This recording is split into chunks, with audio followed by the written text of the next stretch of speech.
પંથકમાં એક તરફ વરસાદ નથી તો બીજી તરફ ખેડૂતોને કાતરા નામના રોગચાળાએ પાક બરબાદ કરી દીધો છે। પંથકમાં છેલ્લા 30 દિવસથી કાતરાનો ઉપદ્રવ છે। ગવાર, મગફળી, ઘાસ સહિતમાં મોટા પ્રમાણમાં નુકસાન પહોંચાડ્યું છે।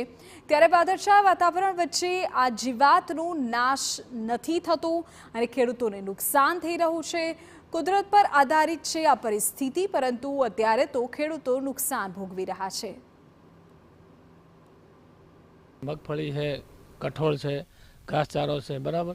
અને અમારો તો હાલ પશુપાલનનો મોટા પામનો વ્યવસાય છે, એટલે એના ઉપર નિર્ભર છે। પણ હવે છેલ્લા 15-20 દાડાથી કાતરા જે છે, કાતરા નામની એક જીવાત પડી છે અને મોટા મોટા કાતરા છે। એના લીધે મગફળીને અને ઘાસચારાને તો મોટું નુકસાન થાય છે હાલ, બરાબર।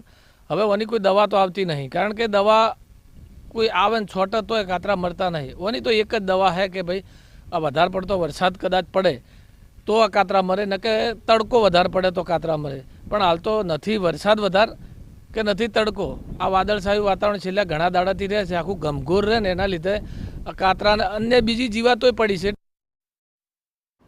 જિલ્લાનો ખેતીવાડી વિભાગ તો સલાહ આપે છે કે લીંબોળીનું તેલનું છંટકાવ કરવું અથવા તો ઢાળિયાને સાફ રાખવા અને સૌથી વધુ ઉપદ્રવ પ્રથમ ઢાળિયાથી શરૂઆત થાય છે। ત્યારે ખેતીવાડી વિભાગની કહેવું છે કે લીંબોળીનું તેલ પાણીમાં નાખીને જો તેનો છંટકાવ કરવામાં આવે તો તેની અસર થાય છે, પરંતુ ખેડૂતો કહી રહ્યા છે કે આમાંથી કશું જ અસરકારક છે નહીં। ખાસ તો કુદરતી રીતે તે નાશ પામે તો જ ખેડૂતો નુકસાનમાંથી બચી શકે। અત્યાર સુધીમાં 4.27 લાખ હેક્ટરનું વાવેતર થયેલું છે।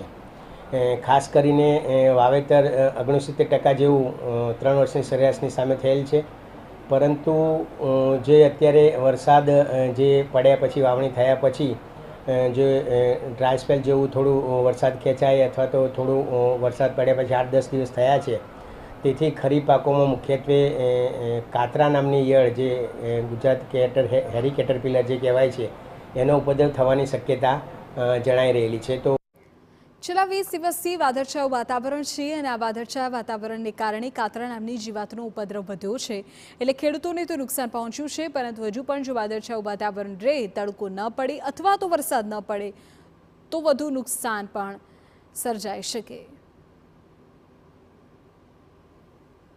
પાલનપુર પંથકમાં કાતરા નામની જીવાતનો ઉપદ્રવ વધ્યો છે। એક તરફ વરસાદ નથી તો બીજી તરફ કાતરાના ઉપદ્રવે ખેડૂતોનો પાક બરબાદ કર્યો છે।